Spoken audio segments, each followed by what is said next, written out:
Hey, what is up, everybody? This is Stevie Breach coming to you here today. We are driving home on our way from work.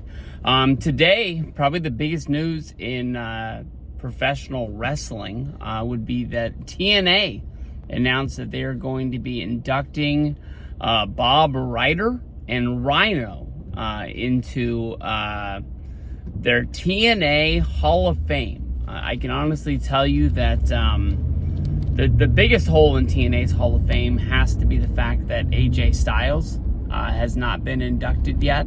I think that's an easy, just phone call, to basically the office. TNA and WWE have an awesome working relationship together. The fact that, AJ Styles was not the first TNA Hall of Famer inducted is kind of a crime. But the fact that Rhino and Bob Ryder are going in during this sort of like NXT, WWE, TNA working relationship, I really don't get it. I'm going to cover Bob Ryder first. Bob Ryder, I don't really know much about him. I know that he was a name during WCW. I believe he did stuff with WCW to help get the website off the ground. I believe he hosted a show that I did not watch early in the internets until their closing days. The only thing I really know about Bob Ryder is that when I went on the trip to Bound for Glory in 2013, I don't really know the dates, but the first day that the travel packages went on sale for Bound for Glory, I bought the most expensive front row package. It came with a hotel stay, front row tickets, and whatever else went along with it. I'll tell you this much, that you bought it on Shop TNA, and then nothing. I don't even remember getting an email basically saying that my purchase went through. I just noticed that my credit card got charged. I remember as it got closer to the day, I remember calling Shop TNA and basically asking to talk to somebody in charge of the travel packages to make sure that I should buy a plane ticket to fly to San Diego. I really honestly got the runaround. Nobody really knew who was in charge. And I bought my ticket. I believe it was like 5 days before, not my trip, 5 days before the event, I got an email basically saying that this was where the hotel was, this, that, or the other. I didn't really know who to complain to. So when we showed up to the hotel and we had to check in at the desk, then we walked over and we basically went to a table that said, this is where you pick up your tickets and so on and so forth, because they didn't send them out. Bob Ryder was sitting there, and he told them my name. He pulled up the package, and as he handed it to me, I just explained to him that, I really think when they do this in the future, there needs to be more information back and forth. Nobody really knew who was in charge. I really didn't know if I had bought a package. There was no email. Basically, when I called over there, I didn't get anything. And this guy was the biggest asshole to me. Was it his job? I don't know. But he's the one guy handed it to me. I don't know who else to tell. I didn't know if I was supposed to track down Dixie Carter and let her know my bad experience at the travel package. Then on top of it, once we went to the TNA dinner for the Hall of Fame, one of the pluses is that they actually have a member of the roster sit at your table. You would think, hey, we paid the most money for front row tickets to come to the Bound for Glory event. I don't know if they called it the gold package or whatever the heck it is, championship package. They had the Spanish announcer sit at our table. Not Velvet Sky, not James Storm, not Robert Roode. Yeah. Wow. I was really, really surprised. He probably wasn't in charge of that, but that whole weekend, there was a lot of highs, but any of the lows, I've always just kind of blamed it on him. Rhino.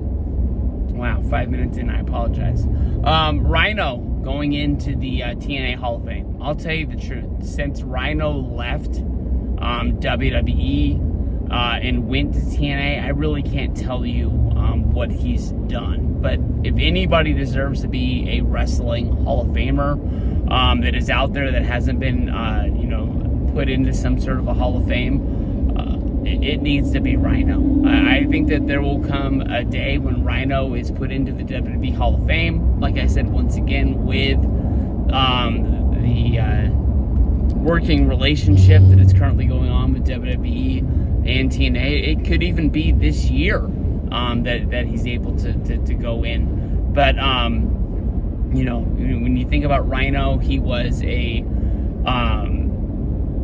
World Heavyweight Championship holder in ECW 1 year into like his rookie career, to be put into that place. Him versus Rob Van Dam was like a must-see match that we never got to see inside of ECW. Once ECW closed down, he made his debut during the TLC match with the Dudleys, Edge and Christian, and the Hardys.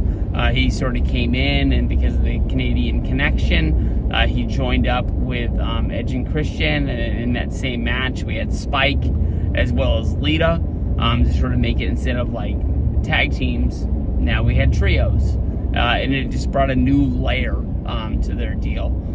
Inside of WWE, he had a good career there. I don't think he ever really reached like main event level, other than like maybe a Raw or a SmackDown somewhere along the way. But I do remember him holding like the Intercontinental Championship. I believe that he even had runs with the Hardcore title.